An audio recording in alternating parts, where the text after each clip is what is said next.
Okey, kawan-kawan, ini adalah ayam masak mangga yang kita telah siapkan. Jadi, ini adalah preparation akhir. Kita nak bubuh bagi-bagi hiasan dia sahaja. Okey. Atas ayam mangga ni kita masukkan juga tomato. Tengok, ada tomato atas ni. Dah.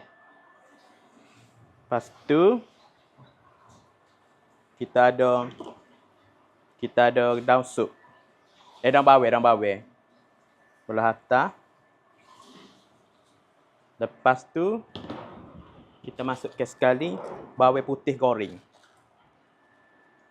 Sebagai penambah perasa kepada kita punya ayam masak mangga ni. Okey.